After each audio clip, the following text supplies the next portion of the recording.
Nós começamos esse ano falando sobre, conversando com Deus sobre 2020, né? Que coisa legal isso, que pontual isso, você começar o ano conversando com Deus sobre o seu ano que está começando, né? E nessas conversas a gente tem falado sobre assuntos profundos e que de fato nós precisamos para alimentar nossa alma, nossa mente, o nosso coração, porque o ano só está começando. Nós estamos em janeiro ainda.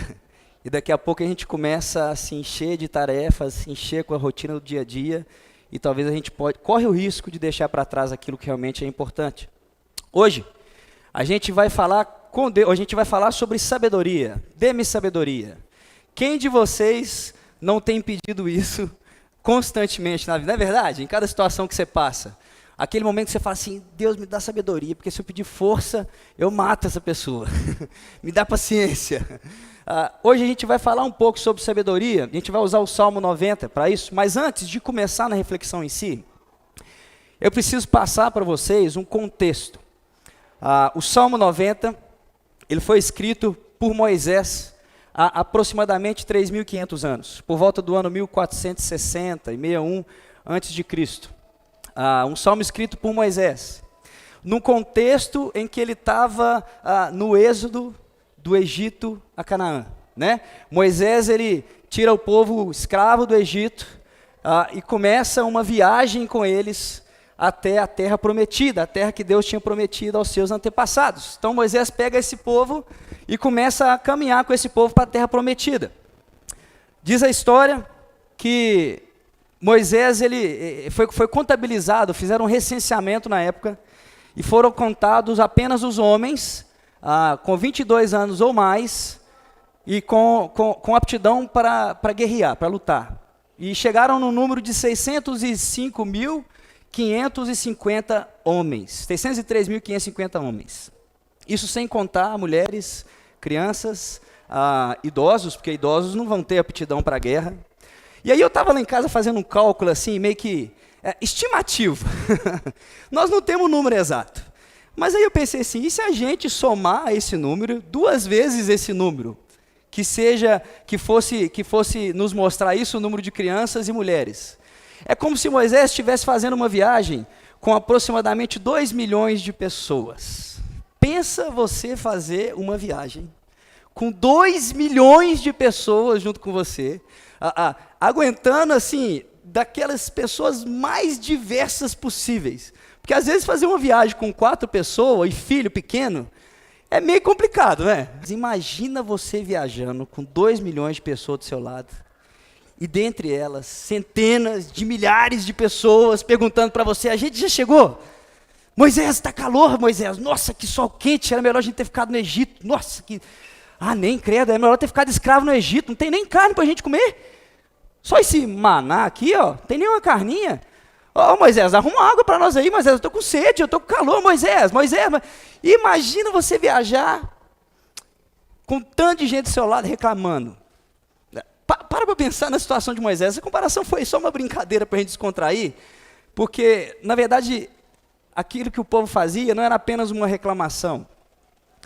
Aquilo estava ligado à rebeldia no coração deles. A falta de confiança no Deus Criador, que tinha tirado eles do Egito, da escravidão, e estava conduzindo eles para a terra prometida. E aí, então, voltando para o nosso contexto, Moisés, ele pega esse povo, começa uma jornada, uma viagem até a terra prometida e chega no monte, na Serra dos Amorreus. E aí, chegando lá, eles têm a ideia de enviar 12 homens para fazer uma missão de reconhecimento daquela terra a qual eles iam tomar posse dela. E Deus ordenou a eles, vão e tomem posse da terra que eu lhes dei, e eu lhes darei a vitória, eu estarei junto com vocês, eu irei acompanhar vocês nessa batalha. E aí então vão os 12 homens, fazem um reconhecimento, e aí eles voltam. Voltam e eles veem que aquela terra de fato é aquela terra de onde mana leite e mel, é uma terra produtiva, é uma terra com bons frutos, sabe? É uma terra em que eles poderiam descansar e desfrutar daquilo que Deus tinha preparado para eles. Mas 10 desses 12 homens voltaram com um relatório um pouco negativo. Eles se apegaram às dificuldades.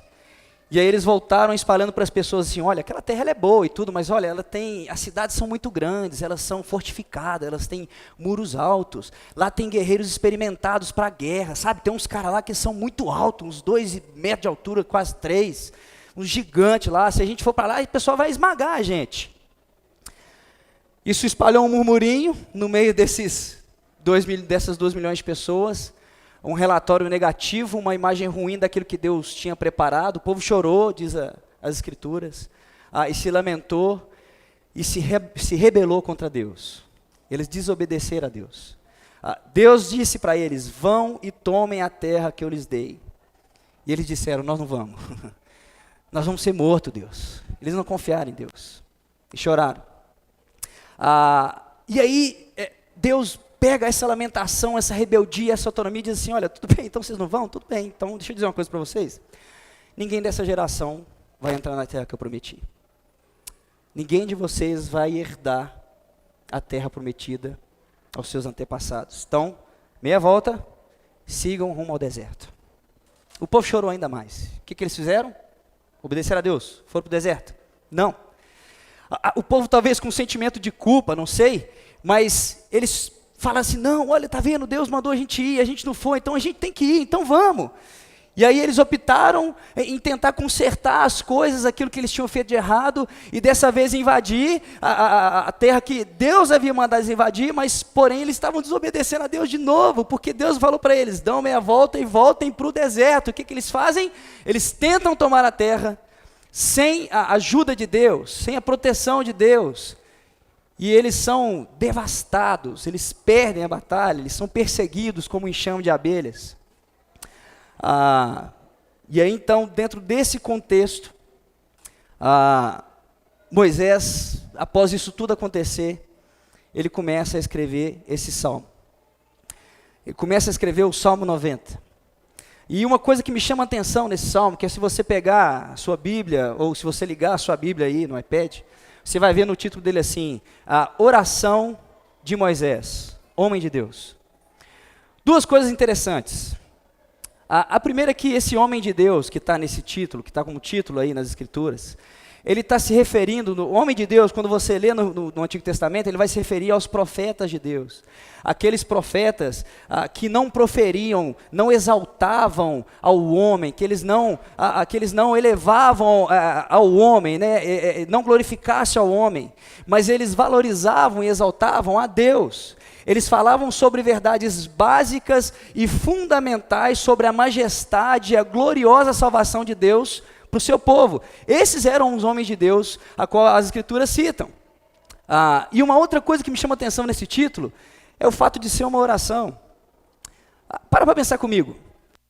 Você já deve ter passado, com certeza já passou por momentos de adversidades e de dificuldades, assim como Moisés enfrentou nesse período.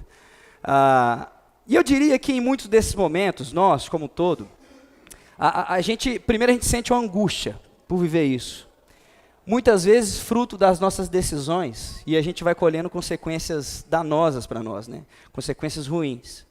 E aí, por essa angústia, a gente tenta fazer algo para poder sair, para poder movimentar e não sentir isso. E eu diria que a gente começa a fazer algumas coisas meio que no automático. Fazer algumas coisas meio que por conta própria nossa.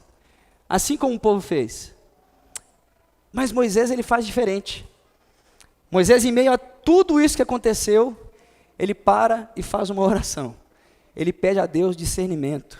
Ele vai pedir orientação para Deus no que ele vai fazer agora.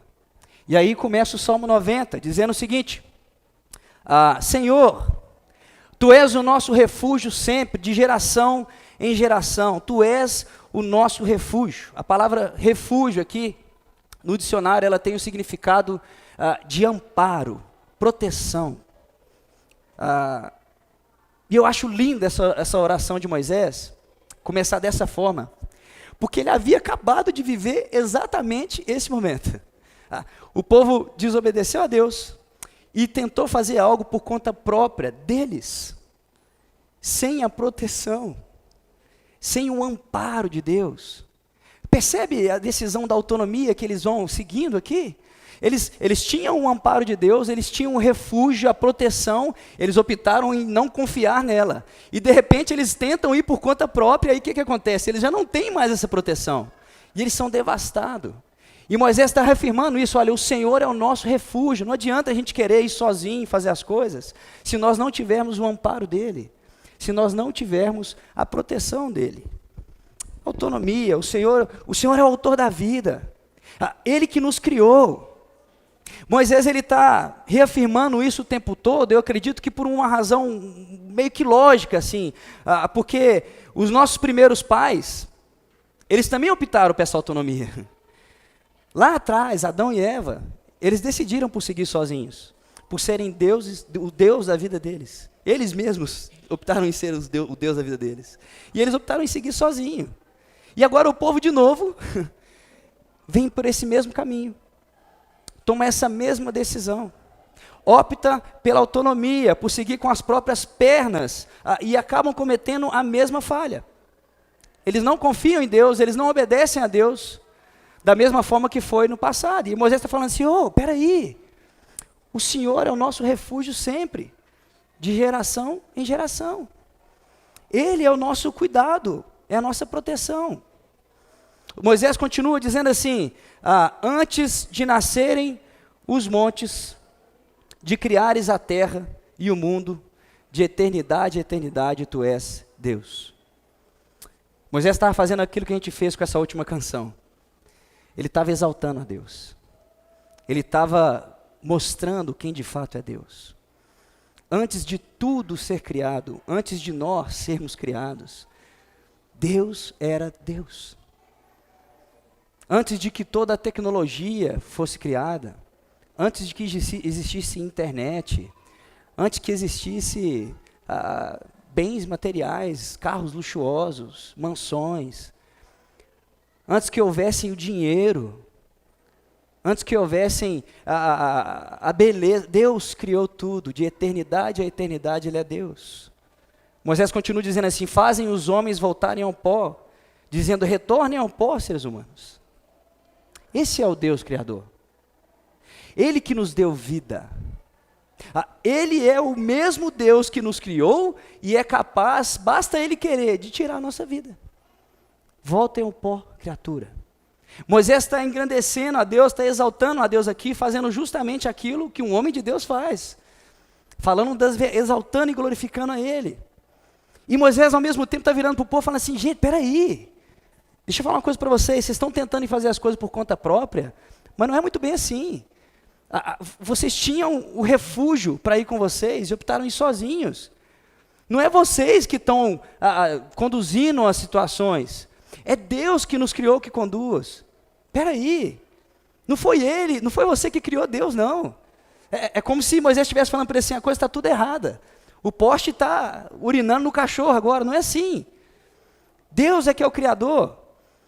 O texto continua dizendo assim, de fato, 1000 anos para ti são como o dia de ontem que passou, como as horas da noite. Daqui a pouco eu volto nesse verso 4, que ele vai fazer mais sentido para nós mais na frente com outro verso, mas continuando, ele continua dizendo, como uma correnteza tu arrastas homens, são breves como o sono, são como a relva que brota ao amanhecer, germina e brota pela manhã, mas à tarde murcha e seca. Moisés agora vem colocar o ser humano no seu devido lugar. Ele diz, não, peraí, deixa eu colocar você no devido lugar. Olha só, pensa comigo. Um rio,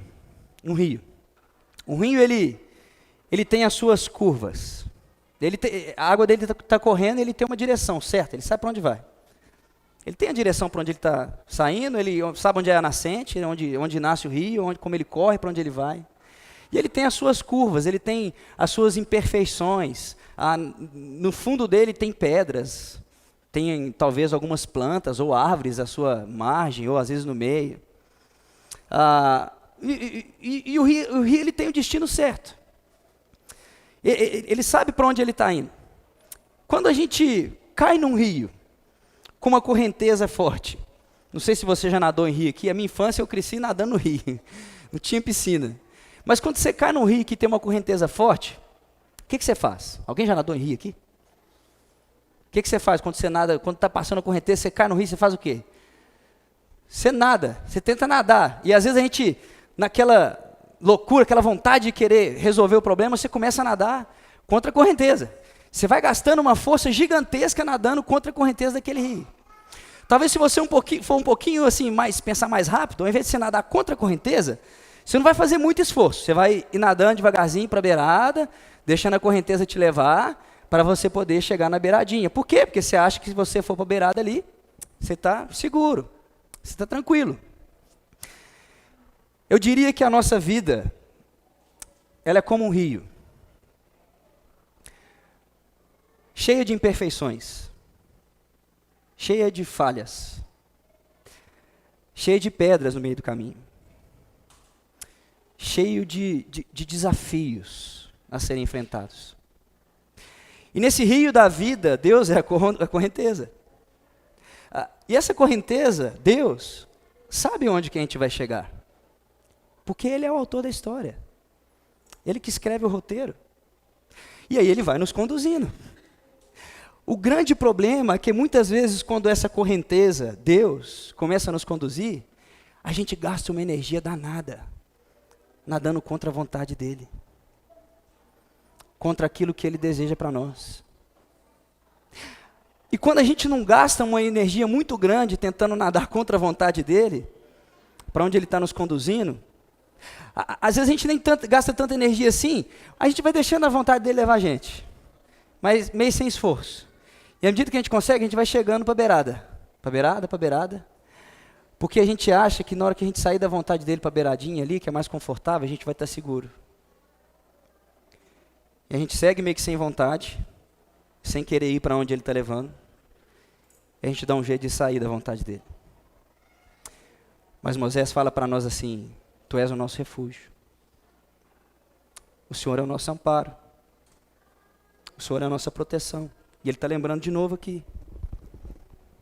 E se Deus é o Deus poderoso e soberano, por outro lado, Moisés ele vai falar de quem nós somos. E aí ele vai mostrar como nós somos frágeis. Deus é poderoso e soberano, aquele que te conduz, escreve a sua história. Nós somos breves como o sono.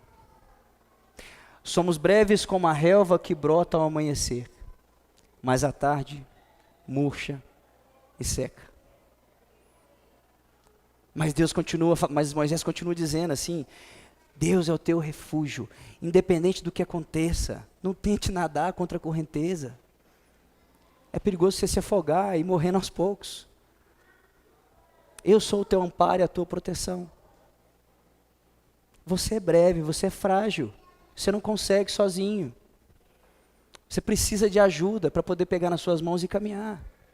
E eu quero fazer isso com você. Eu sou o seu refúgio, eu sou o seu amparo, eu sou a sua proteção. O texto continua dizendo: somos consumidos pela tua ira e aterrorizados pelo teu furor. Ou eu diria que talvez nós deveríamos ser.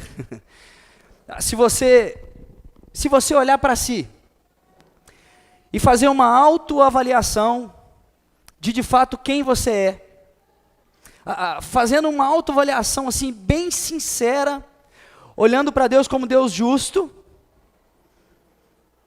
qual que você acha que seria a sentença de Deus para você?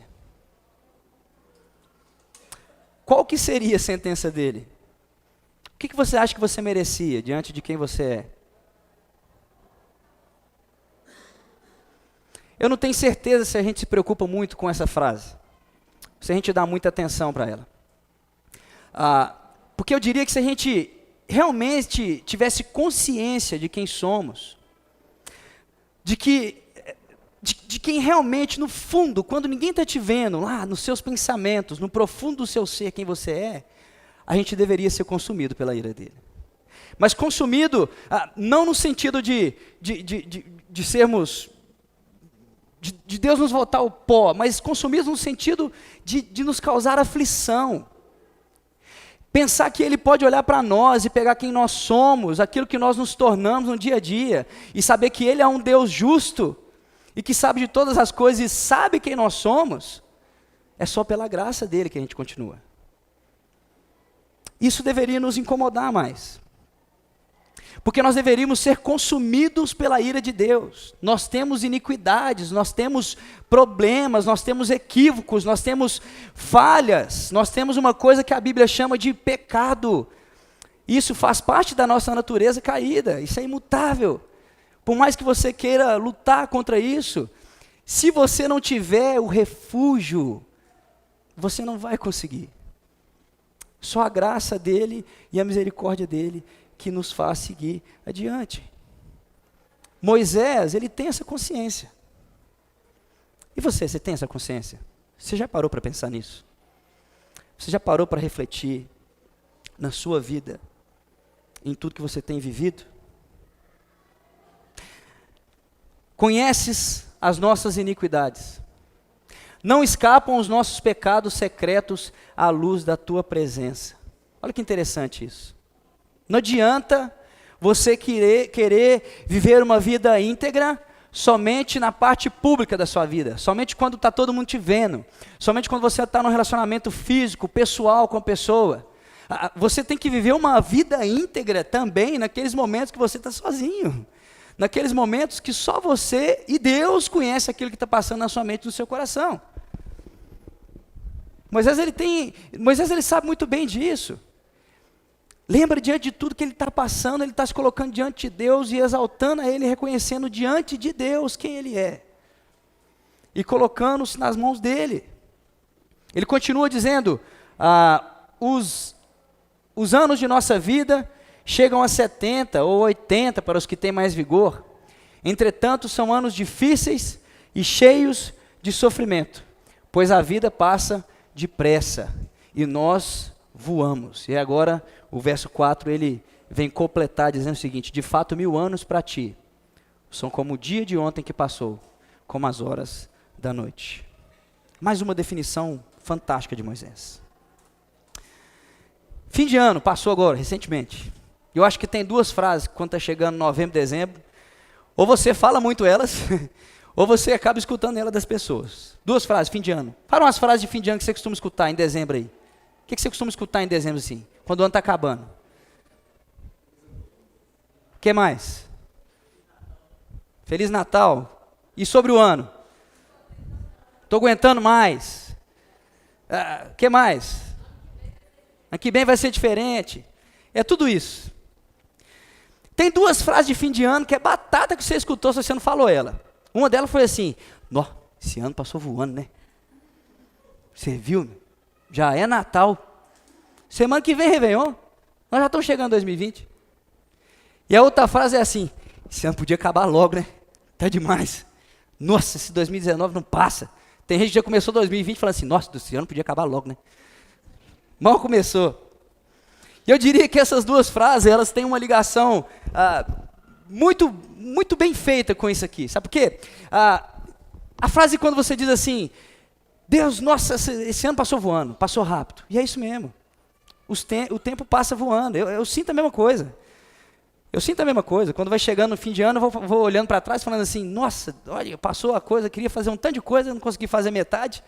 E agora está acabando, não tem mais tempo. Não tem como correr atrás. Passa rápido.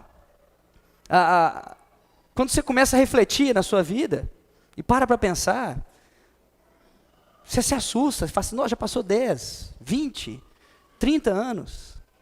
O que você estava fazendo há 10 anos atrás? Onde é que você estava?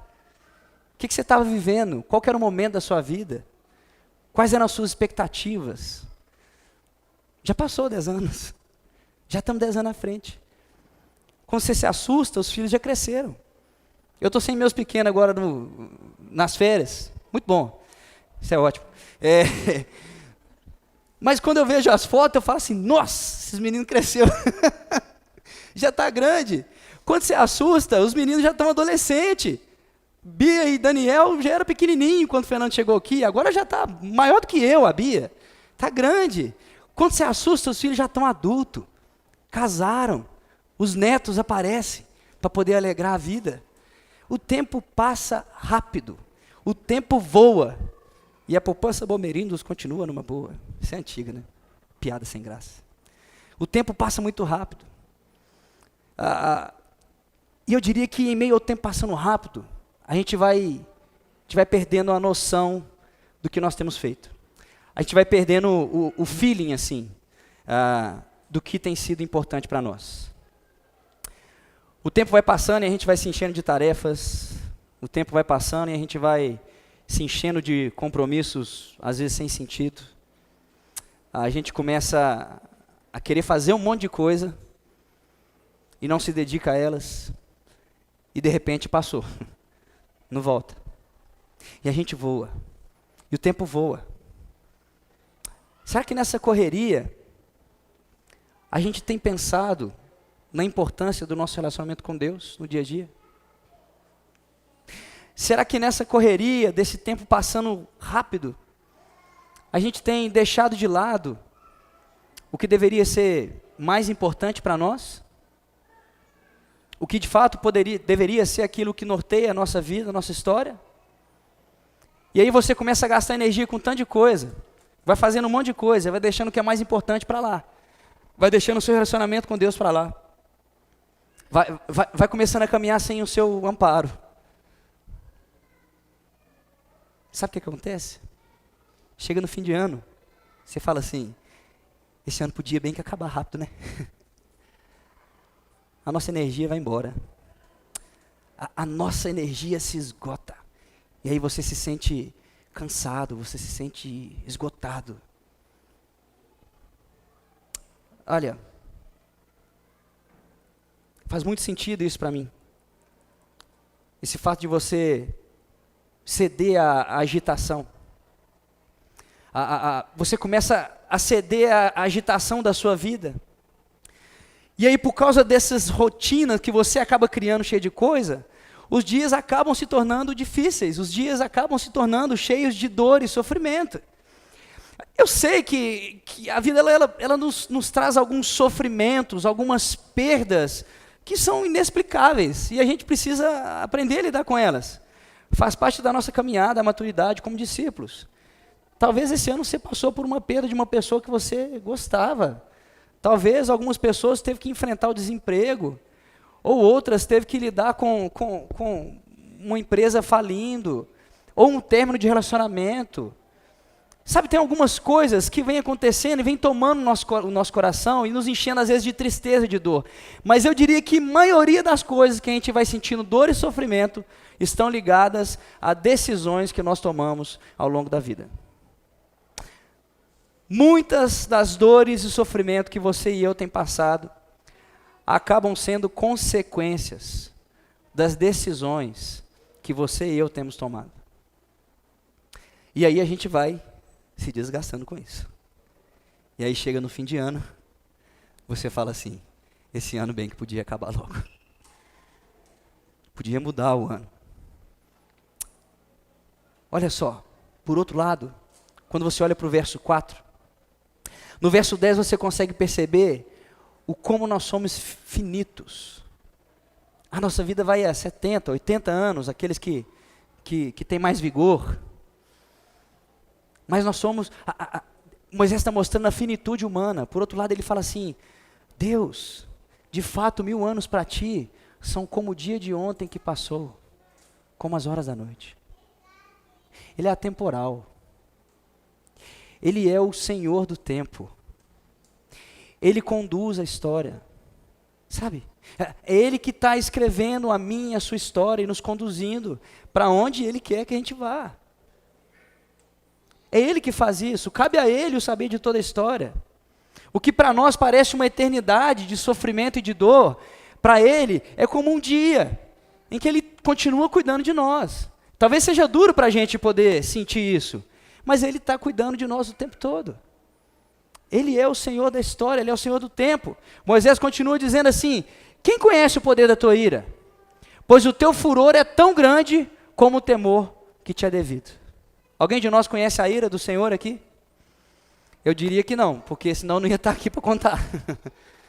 Não conhecemos. Moisés então, depois de fazer essa oração, em que ele se coloca no seu lugar e o povo em seu lugar, e ele exalta a Deus, ele glorifica a Deus, ele mostra quem Deus é na história.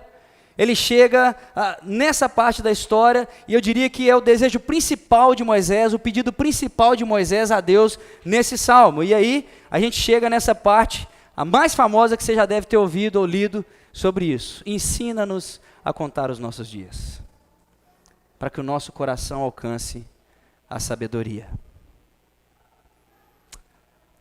Para isso fazer sentido para você, você precisa se lembrar daquele contexto.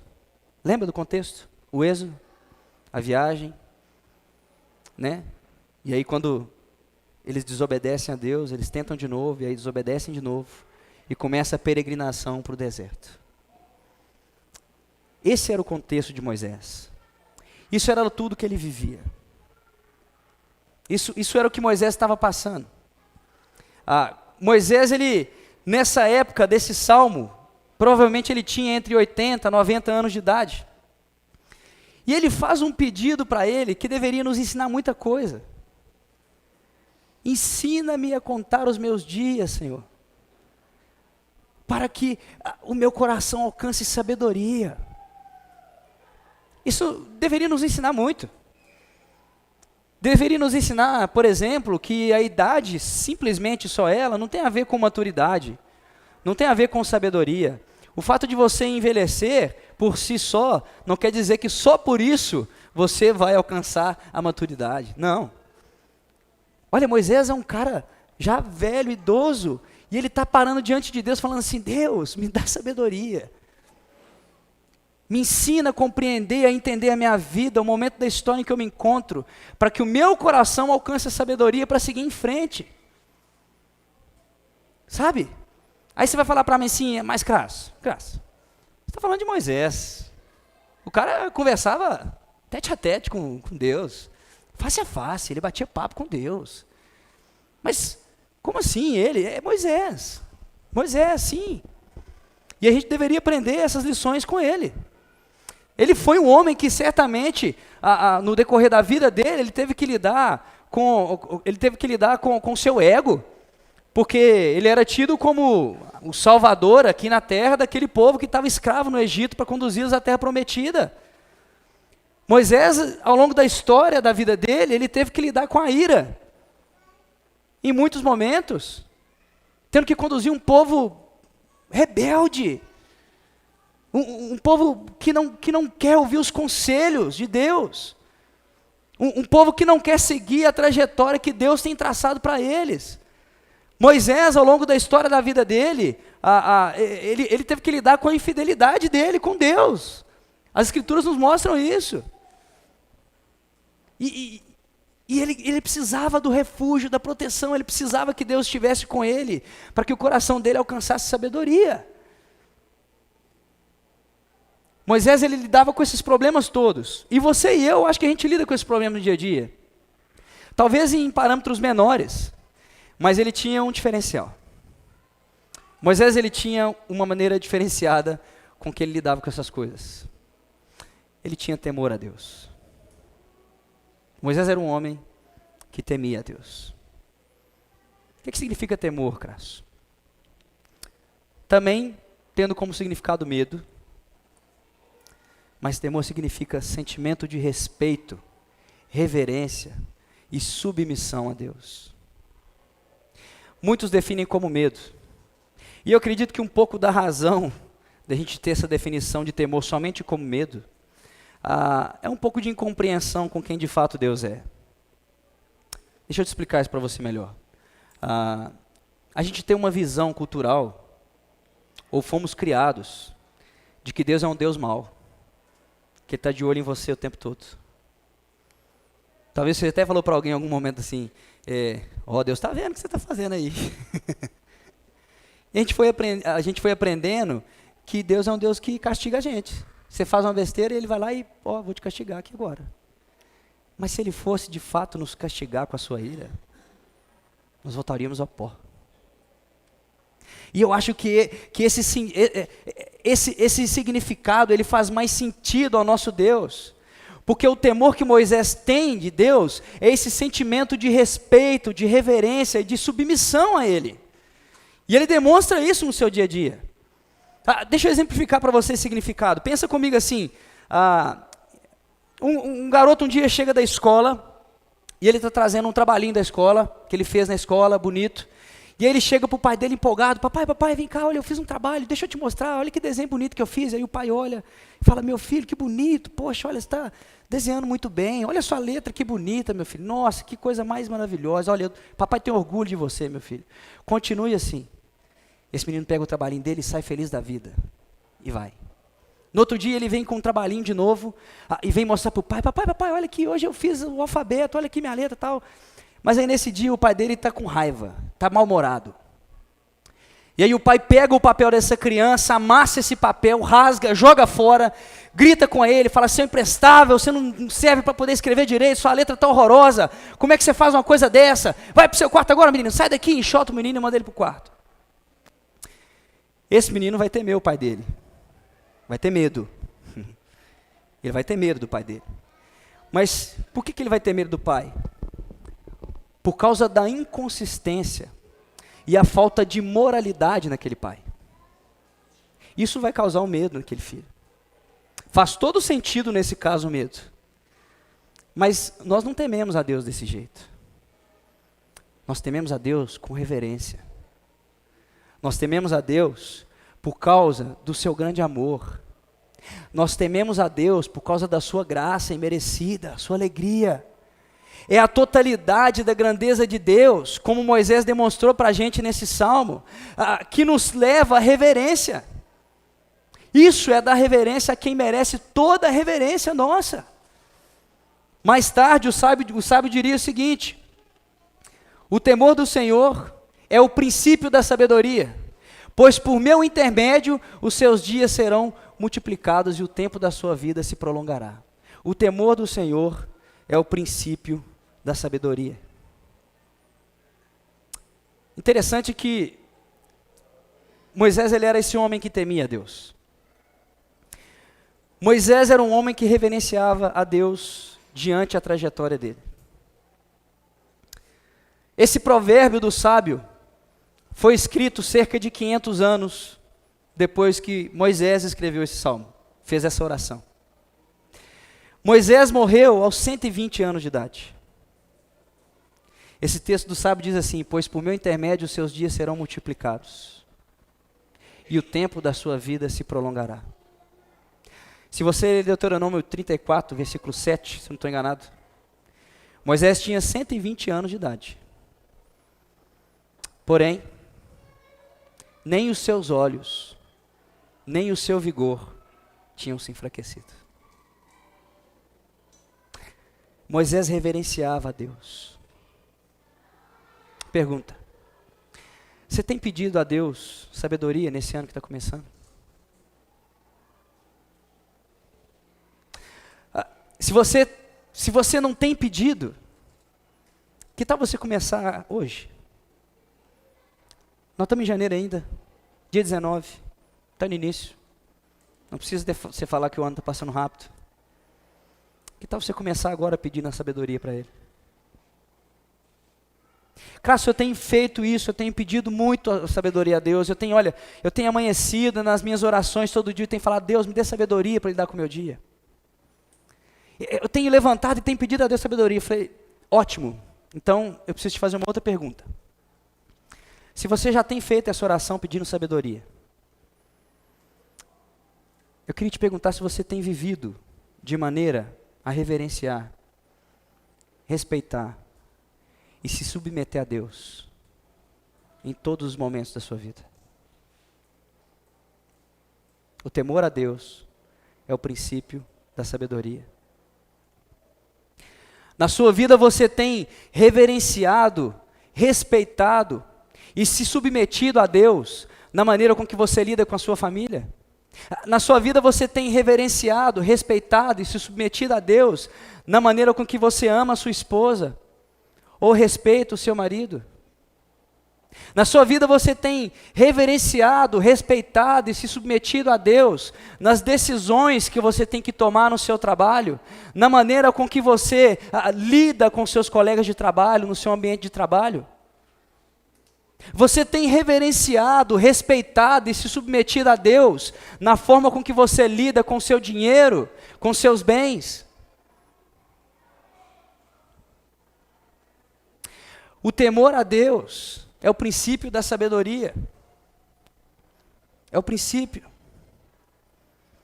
Se você não tem feito isso na sua vida em momento nenhum, eu preciso te dizer uma coisa. A sabedoria, ela não vai vir de você. Não adianta você fazer graduação, pós-graduação, MBA, não adianta você ler vários livros todo mês, não adianta você buscar conhecimento de várias áreas e saber falar sobre todos os assuntos. Isso não vai te trazer sabedoria. Talvez vai te deixar mais inteligente, mais culto, com certeza isso vai. Você vai ter muito assunto, mas isso por si só não te traz sabedoria.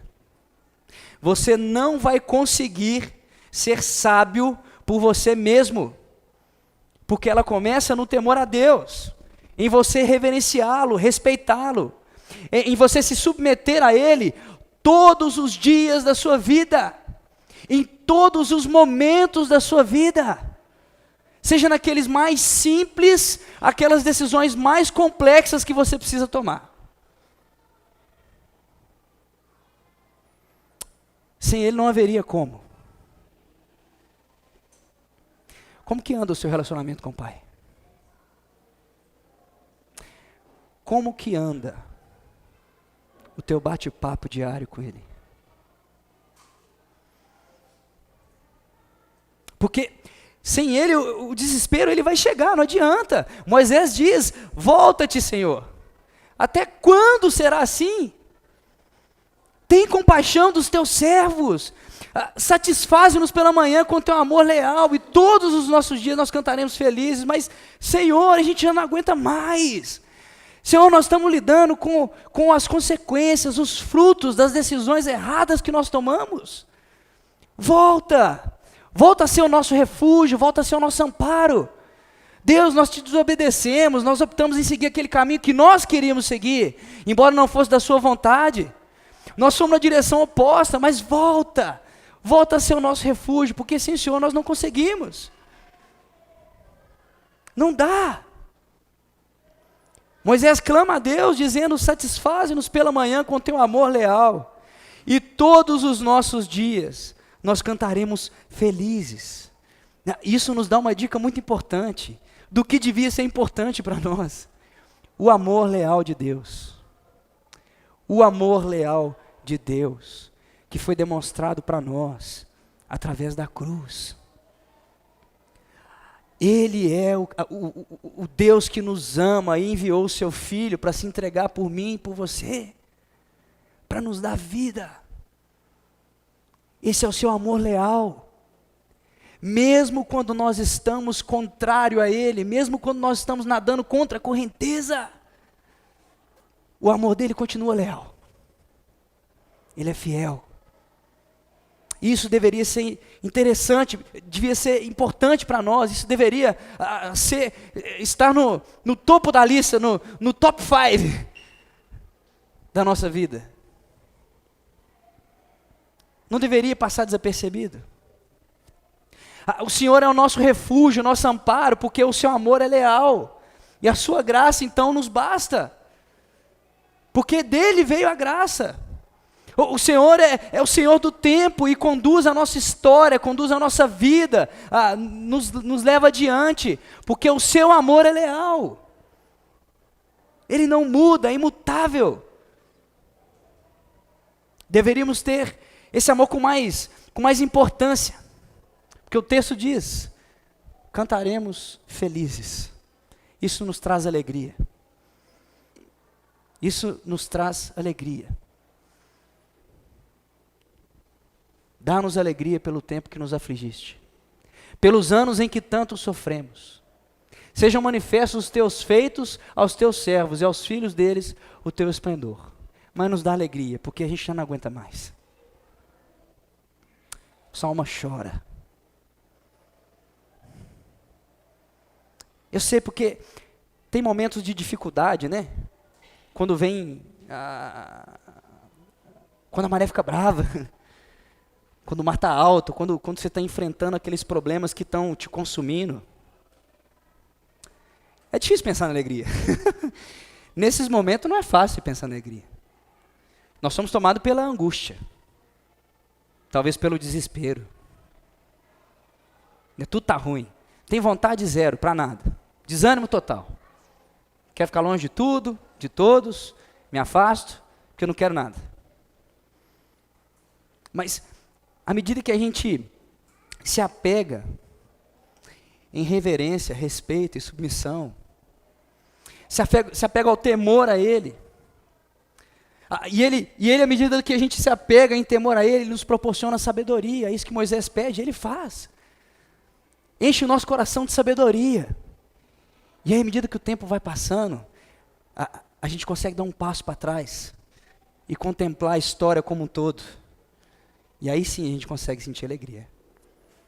E aí sim, talvez a gente vai conseguir entender por que aquilo era necessário. Embora naquele momento foi de aflição, com o tempo, grandes lições nos são dadas. À medida que a gente vai seguindo, em temor, em reverência a Ele. Por fim, Moisés termina assim: esteja sobre nós a bondade do nosso Deus soberano. Consolida para nós a obra de nossas mãos. Consolida a obra de nossas mãos. Sem sua bondade, sem a tua misericórdia, ao pó nós voltamos. Sem a tua bondade nós não somos ninguém. Somos apenas pecadores. O Senhor é o Deus soberano. E aí Moisés termina com um pedido sábio. Porque ele diz assim: consolida, Senhor, as obras das nossas mãos. Nós vamos tomar decisão. Nós vamos fazer um monte de coisa. A gente vai ter atitudes. Mas o único que pode consolidar o que nós estamos fazendo é o Deus Criador. O único que pode consolidar o que você tem feito. Você vai tomar um tanto de decisão esse ano que está começando. Você vai ter que lidar com momentos difíceis, em que você vai ter que decidir. Você vai ter que tomar atitudes que vão ser essenciais para a sua vida nesse ano.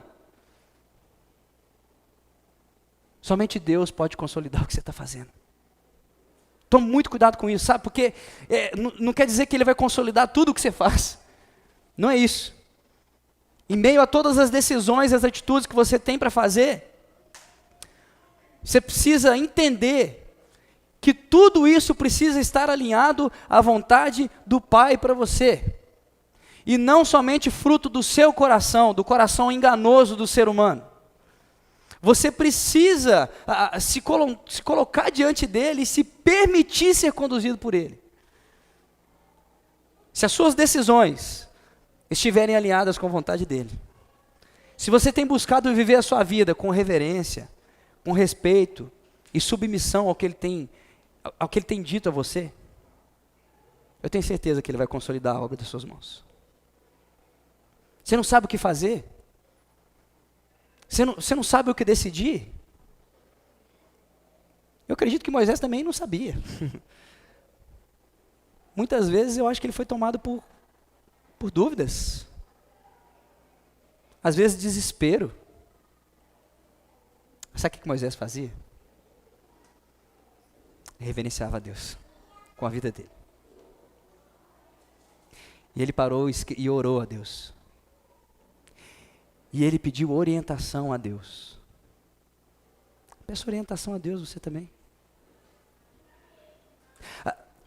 Eu tenho convicção, de novo, se a sua vida for pautada na reverência, no respeito e na submissão a Deus, e as suas atitudes e as suas decisões estiverem alinhadas à vontade dele para a sua vida, sem dúvida Ele vai consolidar as obras das suas mãos.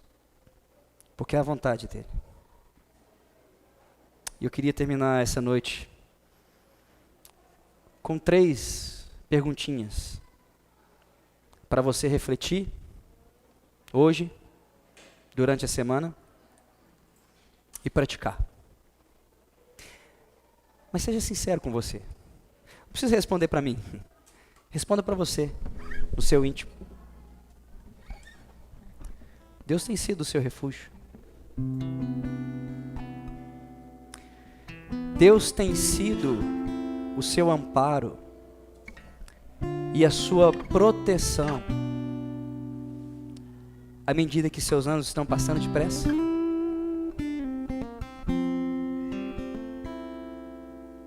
Ou você tem buscado em outra coisa o seu amparo e a sua proteção?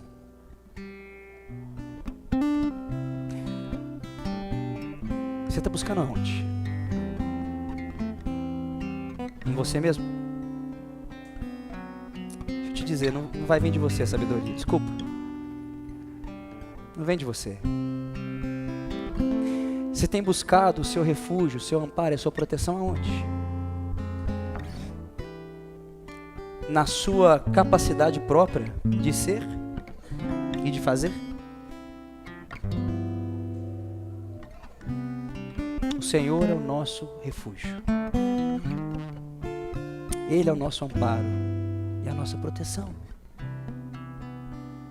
Coloque-se debaixo do cuidado dele. Entregue a sua vida todos os dias nas mãos dele. Deixa essa correnteza te conduzir.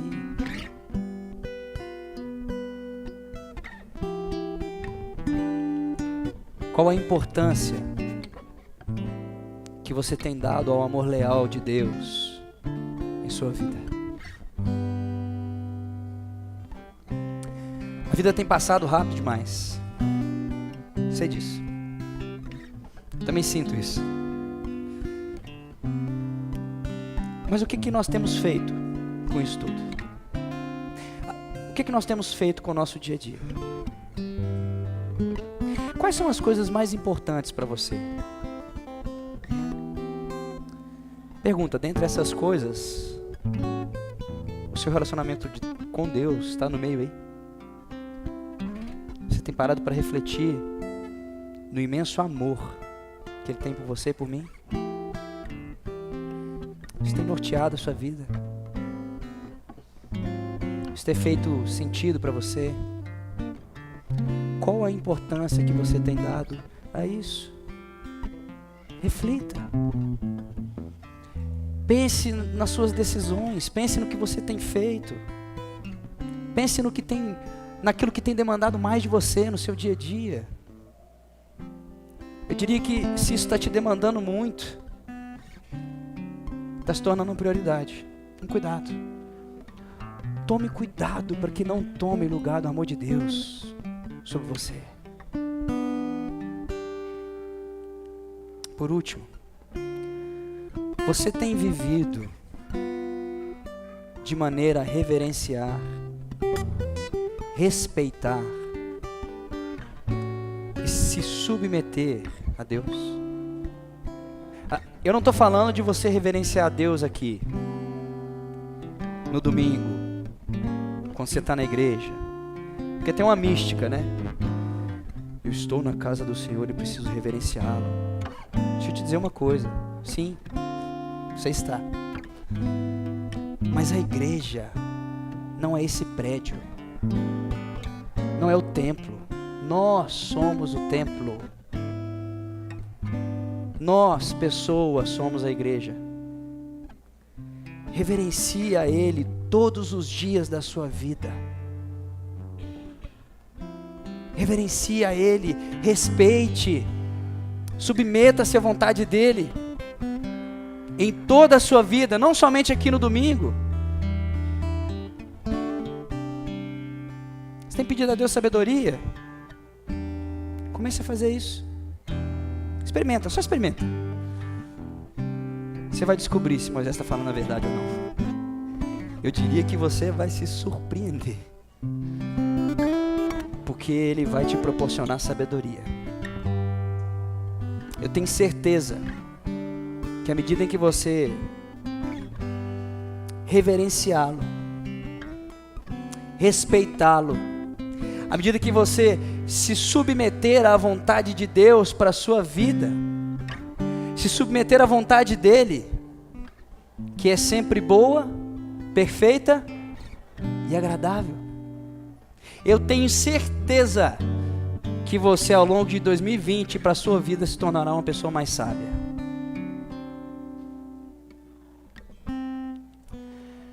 A sabedoria construiu e decorou a sua casa, que é sustentada por 7 vigas bem talhadas.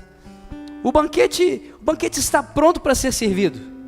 A mesa arrumada, o cordeiro assado, os vinhos selecionados. A sabedoria deu ordem aos seus servos que foram ao centro da cidade fazerem um convite. Vocês inexperientes, ei, vocês inexperientes, vocês que vivem uma vida confusa, vem comigo. Sim, venham ao meu banquete, eu preparei uma comida deliciosa para você, pão tirado do forno fresquinho, cordeiro assado, os vinhos selecionados. Abandonem essa vida confusa, tenham bom senso, venham conhecer a vida que faz sentido. Feche seus olhos. Aproveita esse momento para fazer como Moisés.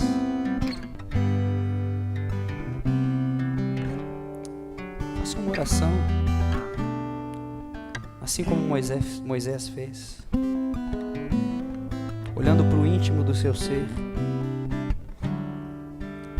olhando para aquilo que a maneira com que você tem vivido a sua vida, a maneira com que você tem conduzido a sua vida. Lembre-se, exalte e glorifique a Ele. O temor do Senhor é o princípio da sabedoria. E ela não vem de mim nem de você. Ela vem a partir de um relacionamento íntimo, de respeito, submissão àquilo que Ele quer para você e para a minha vida. Senhor, muito obrigado, Pai. Muito obrigado pela mensagem que o Senhor trouxe para nós essa noite. Senhor, obrigado porque por mais que nós sejamos pessoas falhas, pessoas caídas, o Teu amor sempre continua leal e fiel, Pai.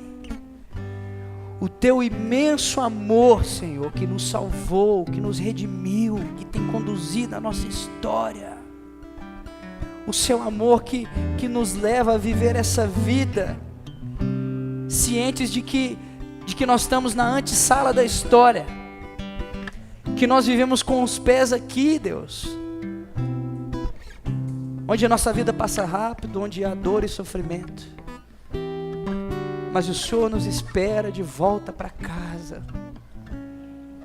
onde o Senhor vai nos receber de braços abertos e enxugar do nosso rosto toda lágrima derramada. Obrigado, Pai. Nos ajuda, Pai,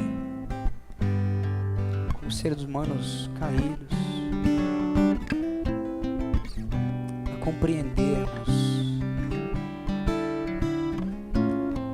compreendermos o quanto é necessário para nós esses princípios de reverenciar a Ti, Senhor, nas nossas atitudes, no nosso dia a dia, nas coisas que falamos, nas coisas que fazemos, na maneira com que nos relacionamos, na maneira com que nós trabalhamos, Pai. Nos ajuda a ter um coração, Pai, que compreende e respeita o Senhor, as Suas decisões, um coração que se submete à Tua única e exclusiva vontade, Senhor. Nos dá um coração humilde, e que assim nós possamos experimentar a sabedoria, Pai. Dá-nos sabedoria, Senhor, para viver os nossos dias. Nos ensina a contar aquilo que temos feito, aquilo que temos vivido, para que nós possamos ter um coração cheio de sabedoria que vem do Senhor, Pai. Essa é a minha oração. Essa é a nossa oração, Senhor. No nome santo e poderoso do Teu Filho Jesus.